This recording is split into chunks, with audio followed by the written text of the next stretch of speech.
Hello students, मैं अनुराधा कुमारी नायक, इतिहास विभाग, मारवाड़ी कॉलेज रांची।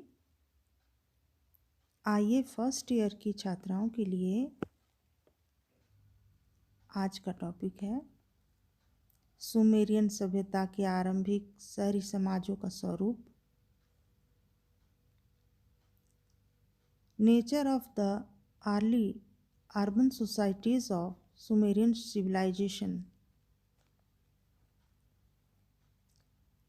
डॉक्टर गोयल के अनुसार सुमेरियन सभ्यता को विश्व की प्राचीनतम सभ्यताओं के इतिहास में अत्यंत गौरवपूर्ण स्थान प्राप्त है। पश्चिमी एशिया के इतिहास की दृष्टि से सुमेरिया की सभ्यता का जनक कहने में किसी को कोई आपत्ति नहीं हो सकती है। सुमेरियन सभ्यता के आरंभिक शहरी समाजों का स्वरूप प्रगतिशील प्रतीत होता है। वास्तव में यह सभ्यता छोटे नगर राज्यों को मिलाकर विकसित हुई थी। प्रत्येक नगर के चारों ओर खेत होते थे जहाँ भोजन सामग्री की पैदावार होती थी। प्रत्येक शहर नदी अथवा नहर के किनारे एवं मंदिरों के इर्द गिर्द बसा होता था। नहर में खजूर, अनार, अंजीर एवं अंगूर आदि वृक्षों से भरे हुए उद्यान होते थे। नगर के चारों ओर धूप में सुखाई गई ईंटों की चारदीवारी होती थी। इस चारदीवारी के बाहर गरीबों की झोपड़ियां होती थी। इन शहरी समाजों के स्वरूप को हम इस तरह से देखते हैं। पहला है शासन पद्धति, एडमिनिस्ट्रेशन सिस्टम। यहाँ कई स्वतंत्र राज्य थे। इनमें प्रत्येक स्वतंत्र नगर राज्य का शासक एक राजा होता था जो पटेसी कहलाता था।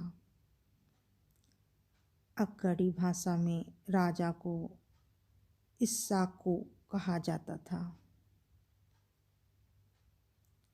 ये ही प्रधान पुरोहित होते थे। ये ईश्वर की ओर से नियुक्त शासक माने जाते थे। इसलिए यहाँ के शासन तंत्र को धर्म तंत्र कह सकते हैं। नगर राज्य नदी एवं नहर के जल हेतु तथा कई अन्य कारणों से आपस में संघर्ष करते रहते थे। बाह्य आक्रमणों से राज्य की रक्षा करना, कर वसूलना, व्यापार करना, कानूनों को लागू कराना, युद्ध स्थल में सेनापति का पद संभालना आदि पटेसी के मुख्य कार्य थे। इसके बदले में उसे प्रजा की ओर से चढ़ावे में कुछ भेंट मिलता था। पटेसी मंदिर की जमींदारों की जमींदारियां और कारखानों की भी देखभाल करता था।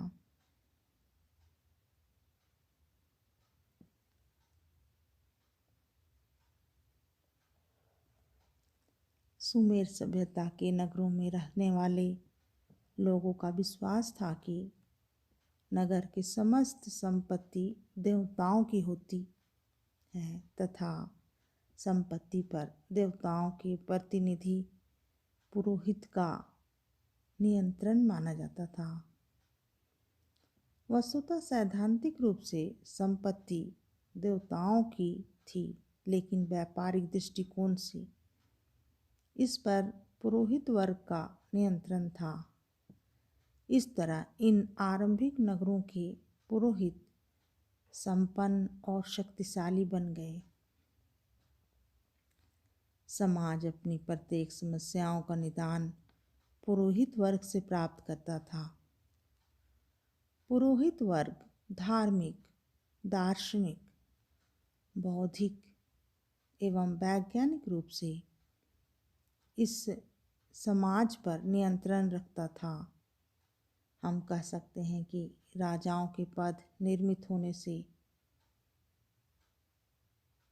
पूर्व नगरों का शासन पुरोहित चलाते थे।